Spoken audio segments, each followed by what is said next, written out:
नमस्कार दोस्तों, ये video editorial compilation for mains का पार्ट है। आप प्लेलिस्ट में जाके एडिटोरियल की वीडियोस पेपर वाइज और टॉपिक वाइज देख सकते हो। और अगर आप दिसंबर 2019 के बाद की वीडियोस को देखना चाहते हो तो वीडियो के नीचे मौजूद ज्वाइन बटन की सहायता से आप मेंबरशिप को ज्वाइन कर सकते हो। चलिए डिस्कशन स्टार्ट करते हैं। आप जीएस पेपर 2 के इस टॉपिक से आर्टिकल को रिलेट कर सकते हो। ये आर्टिकल लिखा गया है सुधींद्र कुलकर्णी के द्वारा। ये देखो, पास्ट में अटल बिहारी वाजपेयी और लाल कृष्ण आडवाणी के एडवाइजर रह चुके हैं। ये हाल ही में पाकिस्तान में गए थे 10 दिनों की यात्रा पर और उस यात्रा का एक्सपीरियंस शेयर करते हैं इस आर्टिकल में। मेन इस बात पर फोकस करते हैं कि पाकिस्तान जो है अब धीरे धीरे बदल रहा है। इंडिया के साथ पीस इस्टेब्लिश करने के लिए पाकिस्तान तैयार है, ऐसा इनके द्वारा बोला जाता है। काफी लोगों को कोट करते हैं इस आर्टिकल में सुधींद्र कुलकर्णी, जो हमेशा से इंडिया और पाकिस्तान के बीच पीस के पक्षधर रहे हैं।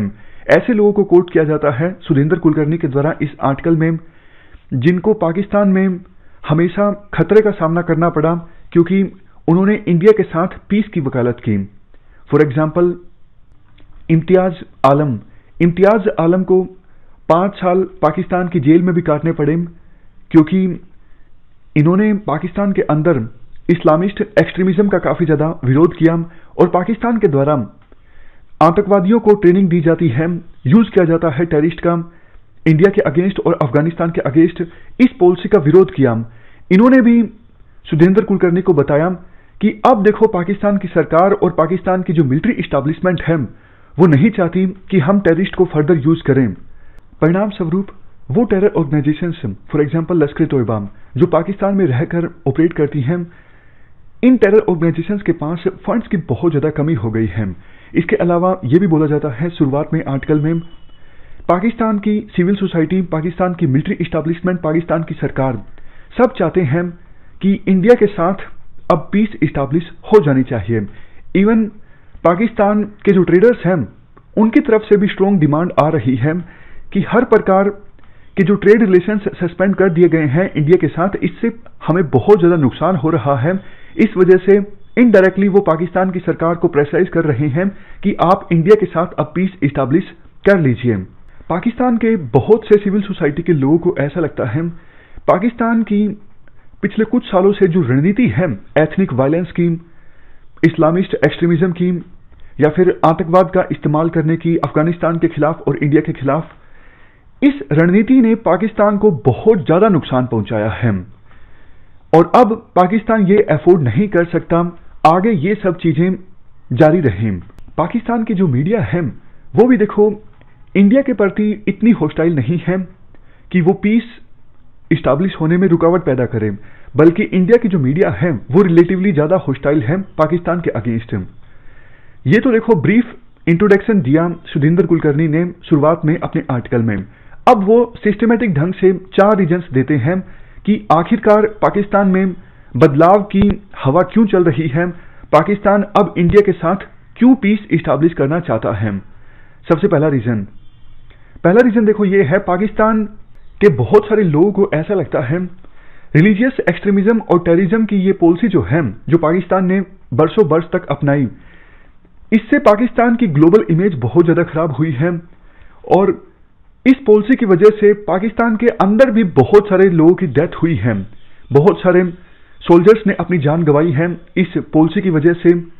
इतनी जान तो देखो इंडिया और पाकिस्तान के युद्ध में पाकिस्तान के सोल्जर्स ने नहीं गंवाई जितनी पाकिस्तान के अंदर टेररिज्म की वजह से पाकिस्तान के सोल्जर्स ने अपनी जान गंवाई। इवन पाकिस्तान के बहुत सारे लोगों को यह भी रियलाइज होता है कि फाइनेंशियल एक्शन टास्क फोर्स जो लगातार पाकिस्तान को बोल रहा है, अगर आप टेरर ऑर्गेनाइजेशंस पर लगाम नहीं लगाते हो तो हम आपको ब्लैक लिस्ट में डाल देंगे, इससे पाकिस्तान की जो इकोनॉमी है वो कोलैप्स हो जाएगी। तो ये पहला रीजन है कि पाकिस्तान के बहुत से लोगों को अब रियलाइज हो चुका है कि जो पॉलिसी पाकिस्तान ने अपनाई उस पॉलिसी से फायदा होने के बजाय पाकिस्तान को नुकसान ज्यादा हुआ। दूसरे रीजन की बात करते हैं। सऊदी अरेबिया की तरफ से बहुत फंडिंग आती थी पाकिस्तान में वहाबिज्म को प्रमोट करने के लिए। वहाबिज्म आपको पता है इस्लाम का अल्ट्रा कंजर्वेटिव वर्जन है, तो इस वजह से पाकिस्तान की सोसाइटी में रेडिकलाइजेशन बहुत ज्यादा बढ़ रहा था। बट देखो अब सऊदी अरेबिया की जो फॉरेन पॉलिसी प्रायोरिटी है वो चेंज हो चुकी है। अब सऊदी अरेबिया वहाबिज्म को वर्ल्ड के विभिन्न हिस्सों में प्रमोट करने के लिए पैसा नहीं देता है।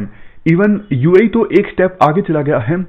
यूएई में अब इंटर रिलीजियस टॉलरेंस पर फोकस किया जा रहा है। इससे ना सिर्फ मुस्लिम्स बल्कि नॉन मुस्लिम्स भी काफी ज्यादा हैरान हुए हैं। तीसरे रीजन की बात करते हैं। तीसरा रीजन है चाइना। चाइना ने देखो आपको पता है बहुत ज्यादा पैसे इन्वेस्ट किए हैं पाकिस्तान के अंदर। चाइना पाकिस्तान इकोनॉमिक कॉरिडोर, इस इनिशिएटिव के तहत चाइना पाकिस्तान के अंदर बड़े स्केल में इंफ्रास्ट्रक्चर डेवलप कर रहा है और पाकिस्तान को मॉडर्नाइज कर रहा है। देखो चाइना का इन्फ्लुएंस पाकिस्तान के ऊपर पहले से ही था, बट इस इनिशिएटिव के बाद चाइना का इन्फ्लुएंस पाकिस्तान के ऊपर और भी ज्यादा हो गया है। चाइना नहीं चाहता कि पाकिस्तान की सरकार किसी भी प्रकार से इस्लामिस्ट ग्रुप्स की एक्टिविटीज को सपोर्ट करे, क्योंकि चाइना को यह लगता है अगर पाकिस्तान की सोसाइटी में रेडिकलाइजेशन बहुत ज्यादा बढ़ता है तो इसका असर कहीं ना कहीं चाइना में जो मुस्लिम मेजोरिटी प्रोविंस है जिंगजियांग, जहां पर इंस्टेबिलिटी रहती है, इस प्रोविंस पर भी पड़ सकता है। इसलिए चाइना पाकिस्तान पे प्रेशर डाल रहा है, बस अब बहुत हो गया, आप इस्लामिस्ट ग्रुप्स को समर्थन देना बंद कीजिए। इवन देखो चाइना को ऐसा भी लगता है बार बार हम पाकिस्तान को समर्थन देते हैं और पाकिस्तान टेरर ऑर्गेनाइजेशंस को समर्थन देता है। ये एक ऑब्स्टेकल है इंडिया और चाइना के रिलेशंस इंप्रूव होने में, क्योंकि इंडिया बार बार चाइना को बोलता है कि आप पाकिस्तान को समर्थन देना बंद कीजिए क्योंकि पाकिस्तान हमारे देश में टेररिज्म को प्रमोट करता है। तो अब चाइना भी चाहता है कि इंडिया के साथ रिलेशंस इंप्रूव करने के लिए पाकिस्तान को टेररिज्म को सपोर्ट करना बंद करना होगा। इसलिए भी चाइना ने पाकिस्तान के ऊपर प्रेशर डाला है। इसी पॉइंट में एक चीज यह भी बोली जाती है, पिछले साल ममल्लापुरम में जब इनफॉर्मल समिट ऑर्गेनाइज हुआ था इंडिया और चाइना के बीच, तो उस समय चाइना के प्रेसिडेंट ने एक पॉइंट रेज किया था, 3 देश चाइना, इंडिया और पाकिस्तान, तीनों देशों के बीच बेहतर कोऑपरेशन हो सकता है। अगर ऐसा होता है तो ये देखो एक बहुत बड़ा गेम चेंजर होगा। अगर इंडिया, चाइना, पाकिस्तान आपस में कोऑपरेट करते हैं तो ना सिर्फ इस पूरे रीजन के लिए बल्कि वर्ल्ड के लिए भी एक बहुत बड़ा गेम चेंजर होगा। लास्ट पॉइंट में राइटर के द्वारा ये बोला जाता है, पाकिस्तान की मिलिट्री इस्टेब्लिशमेंट, खास करके पाकिस्तान के आर्मी चीफ जावेद बाजवा, जिनको हाल ही में 3 साल का एक्सटेंशन मिला है।